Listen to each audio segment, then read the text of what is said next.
All right, welcome. Bruins, they just signed Pavel Zacha. My first reaction was pretty upset because you're overpaying for yet another third to fourth liner, typical Don Sweeney, but let's dive into it. It's really not as bad as my original reaction. But we got two boards going on today, so we got the small board going on now. Kind of breeze through Zacha's stats real quick. Um, First 4 years, he was on his entry level contract. Not quite a half point per game player, playing on the third and fourth line for the most part. Did see some first line opportunities in his first couple of years. Didn't really pan out. Really settled in that fourth and third line for his first 4 years or so. His fifth year, exactly a half point per game player. Coming into this year, he signed a 3-year extension for $2.5 million of an annual average value. 2021, pretty good season. 17 goals, 18 assists for 35 points in 50 games. Not that bad of a season. 20 goal pace, which is nice. Last season, essentially, almost played a full season and just a point above a half point per game. His entire career, he's never finished even close to being a positive player. He's always had a minus next to his name. For the plus minus stat, that is. This year with the Bruins, 42 games, he only has 5 goals, so he's on pace to get 10 goals. 20 assists, though, so he's on pace to get 40 assists and 25 total points, which would be a total season point production of 50. A little under. 41 games is the halfway point. This is 42 games, so take it with a grain of salt, but, at 41 game, he didn't score a point last game, so these are the same stats. Coming into this year, because of his what's it called? He was a restricted free agent, so they signed for 1 year, $3.5 million to bring him to unrestricted free agency. That was his qualifying offer. Sweeney just signed a 4-year extension for Pavel Zacha for $4.75 million annual average value. So that'll be the cap hit for the next 4 years for Pavel Zacha. Overall, I think it's a little much for the stats he's put up. You have to kind of take the Bruins year with a grain of salt because he is a positive. I think he's a plus 10 this year. But he's also playing among the likes of David Krejci, who's typically in the realm of 60 to 70 points on a 20-goal pace this year. And David Pastrnak, who is, second in the league in goals right now. Having an incredible offensive season, and on a very good defensive team as well. So Zacha's on pace to get about 50 points. If he hits 50 points, it's great for him. I don't know if that's going to happen, but it could. We've seen a lot of Pavel Zacha as how he has been with New Jersey, at least offensively. Not quite finishing his his shots, not quite putting the puck in the net, even when there's an empty net. I think we saw it last game. He just missed an empty net against the Maple Leafs. That's not unusual. Zacha has played good defense this year. No knock on that. Definitely playing, I think, better defense than he was playing with New Jersey. I think it's more of a defensive focused system. I think the forwards are expected to play a lot more defense in Boston than they are in New Jersey. New Jersey's kind of, typical modern NHL mentality. Bruins are kind of defensive first mentality, which is very old school. And Zacha's played to that, and he's been a good fit. But he's also playing on a great line, so his numbers are going to seem hyperinflated of what they really should be. The most concerning thing for me is the 5 goals. 20-goal pace, close to a 20-goal pace. Was 60. I don't know. Like 15 to 25 goal pace is usually what he's good for. Assuming he stays healthy for an entire season. Maybe 10 this year. Hopefully 10. I think he'll reach 10 because of the talent he's playing with and because of the lines he plays on. But it's a question mark, right? You need a guy who can put the puck in the net. A lot of these assists are also secondary assists. I thought he contributed a lot more on primary assists. No, I think like 10 of these are primary assists, which is still decent, but half of them are still secondary assists. So there you have it. Those are his stats. My my original reaction to when they signed this 1 year, $3.5 million for Zacha was he's going to hit free agency next year. He's going to overperform in his contract year, playing with guys like Pastrnak and Krejci.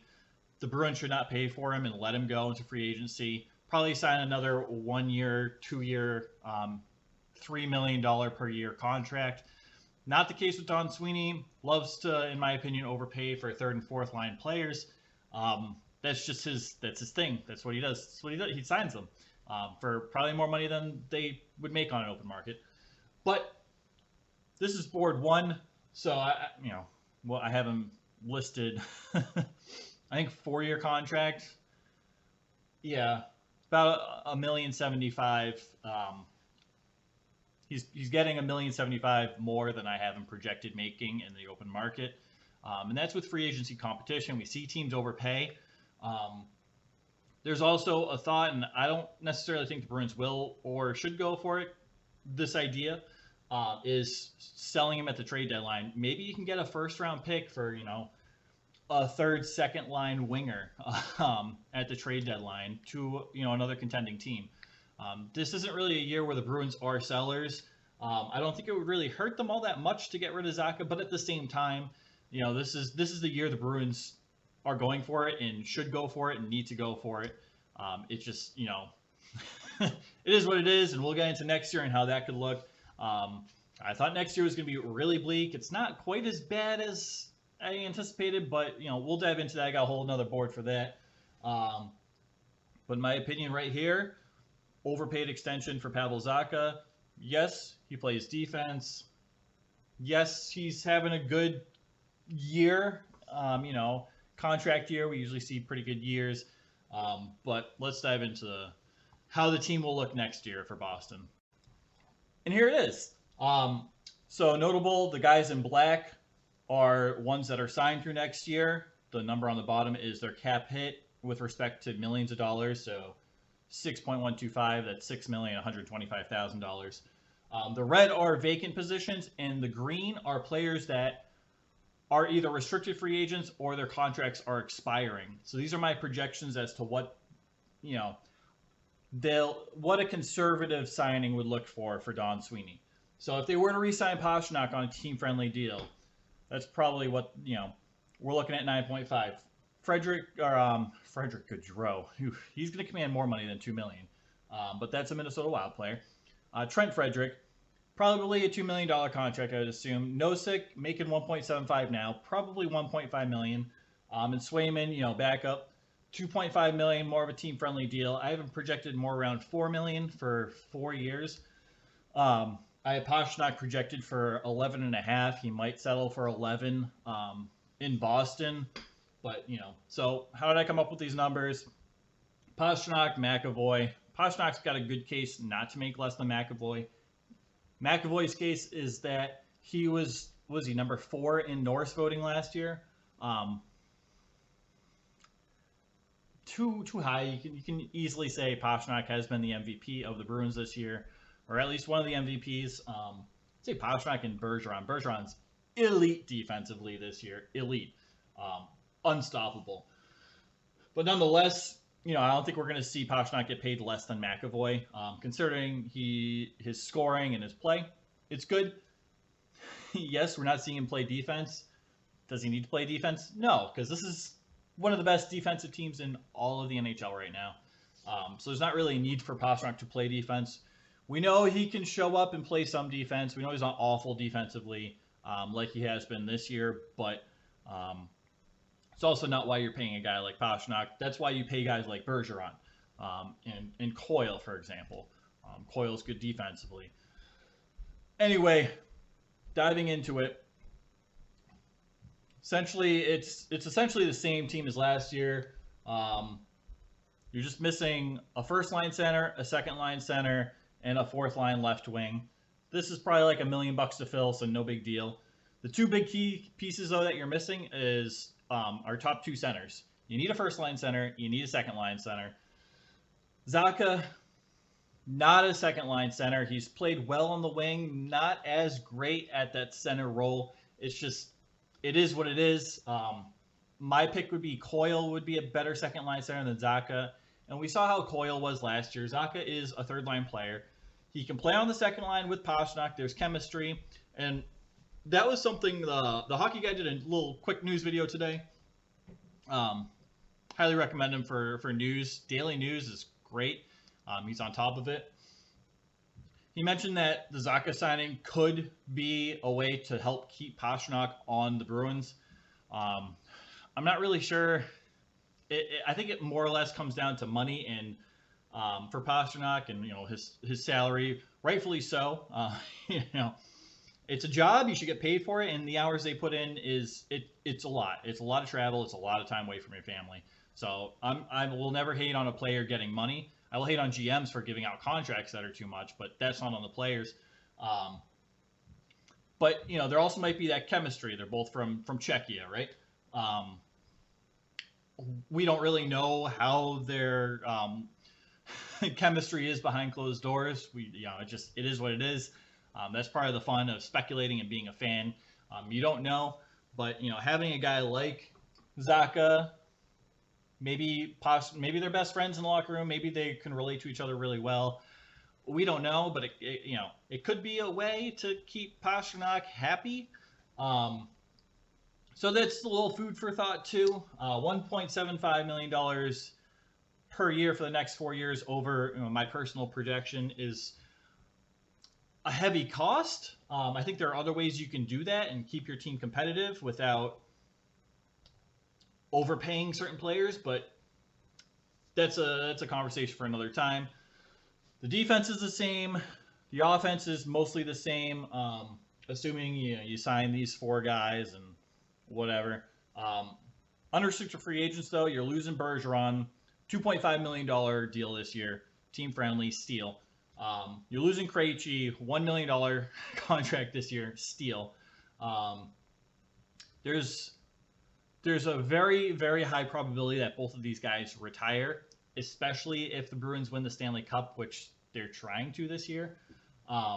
Keep that in mind. Nick Foligno, he's retiring after this year. It's, if you watch Blue Jackets games, which I know why of all years would you watch the Blue Jackets this year? But I do, because for some reason they're kind of entertaining. They like to discuss Nick Foligno pretty frequently.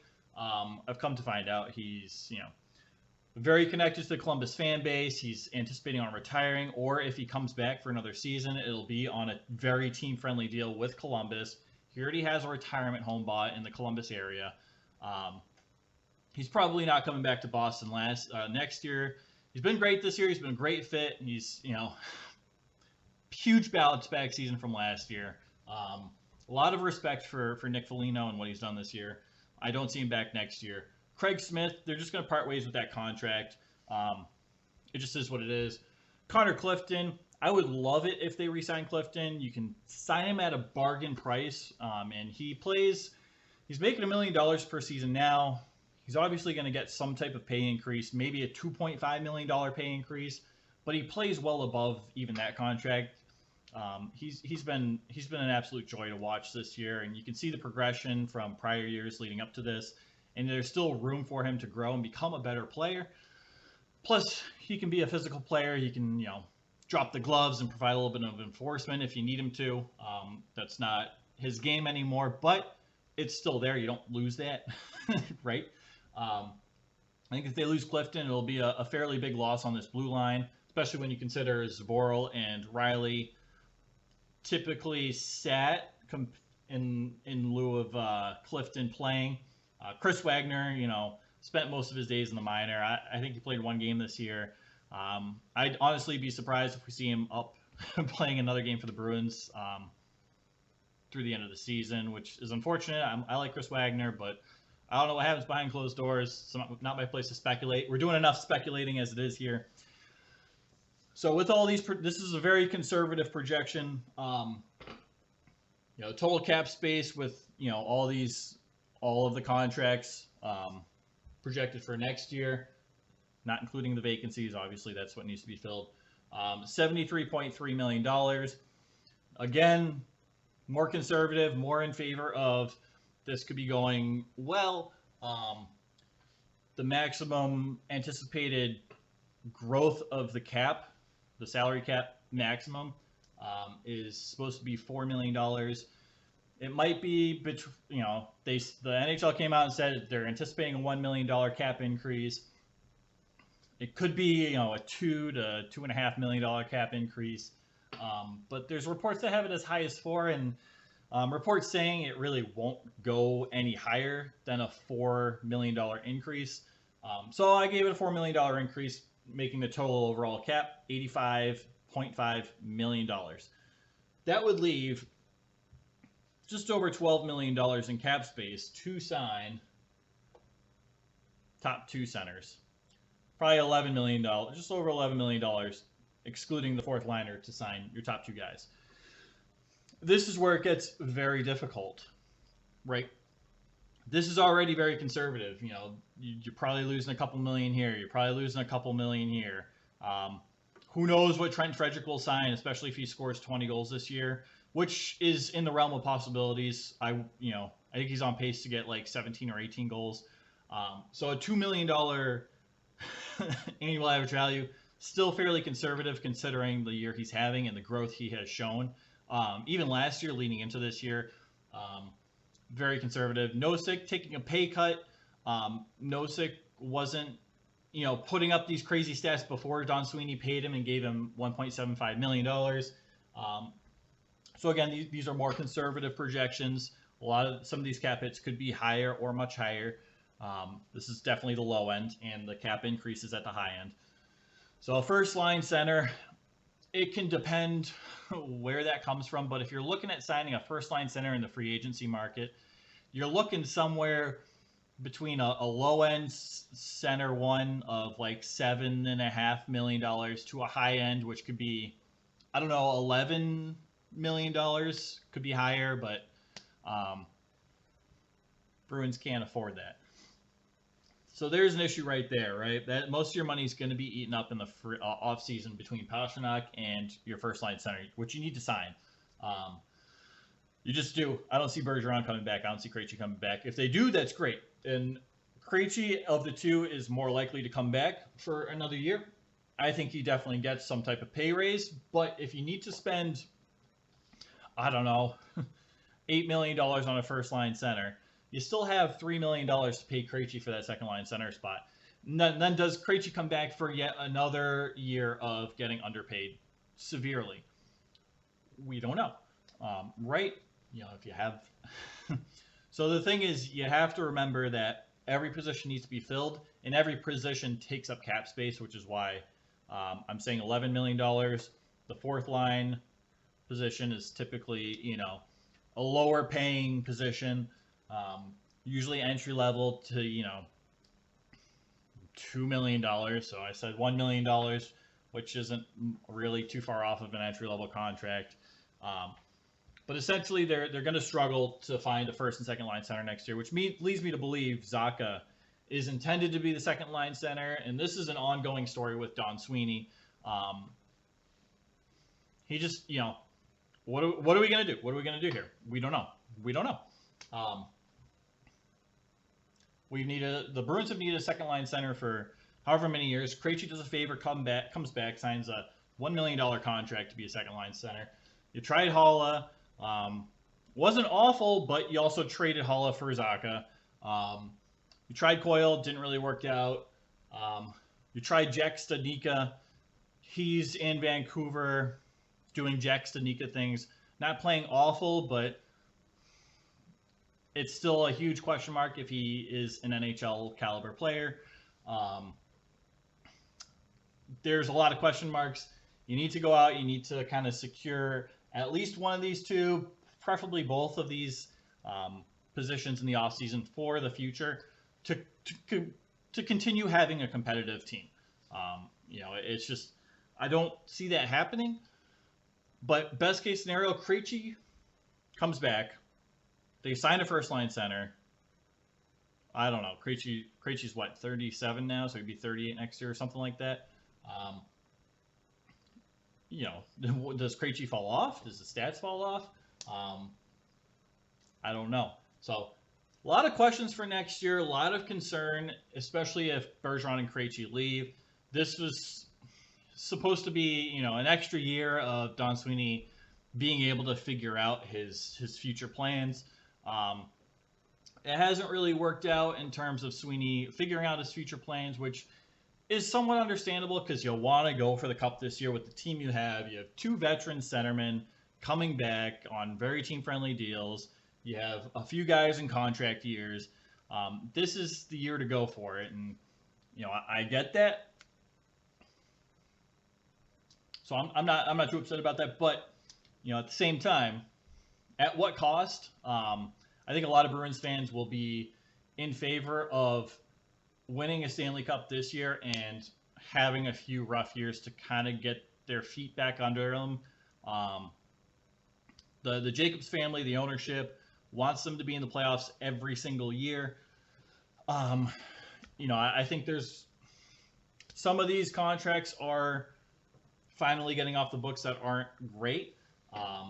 And a lot of the defensive contracts will be off the books next year, assuming they don't get signed to overpriced extensions in Don Sweeney fashion. So that definitely helps the cap situation a bit. But again, remember, it's very conservative. We're talking, we'll say 1.5, $2 million. It's, was it $3 million, $3.5 million, $3.5 million. I don't know. $4-5 million, assuming he goes for $3.5 million if he scores 20 goals. $5.5 million, right? And then that goes down to, dude, I'm off today from work. Math is not in my brain right now. What was that? $6.5 million of cap space. And then you want to subtract $3 more million because the cap only goes up by $1 million instead of $4 million. So 6.5. Now you're looking at $3.5 million of cap space to sign a first line center, second line center, and a left wing. Left wing, we'll say they sign a very minimum entry level contract, $750,000. You're still looking at $2,750,000 to sign a first line center, a second line center. That's a much more aggressive model. But maybe I don't know. I want to say it's more realistic for most teams, but we'll see what happens. The big key is Pastrnak, Zacha. I coming into today, it was $3.5 million could have been off the books in the free agency to address bigger concerns, but apparently the third line winger is a big concern. Keep that with a little caveat that Zacha does spend a decent amount of time on that second line. Zacha and Hall often switch. You got the Czechia lineup here with Krejci, Pastrnak, and Zacha. But Hall he plays well on that second line too.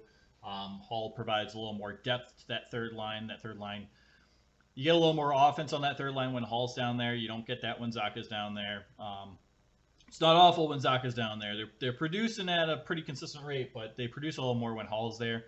And the second line pretty much produces regardless of who's on that line with Pastrnak and Krejci. So there you have it. It's my thoughts on the Zacha contract. This is kind of how it affects next year for the Bruins. If you have comments, you have questions, you need clarification on something, I didn't explain something well enough, let me know. I got you. If you got any topics you want me to cover too, let me know. I don't mind. I think I got 39 subscribers or something, and this is just fun. I watch a lot of hockey. I look at Cap Friendly every day. I look at a lot of stats. So, drop it below. Let me know. I'm here for it. That wraps up this. Thank you guys for watching. I appreciate it, and I'll see you next time.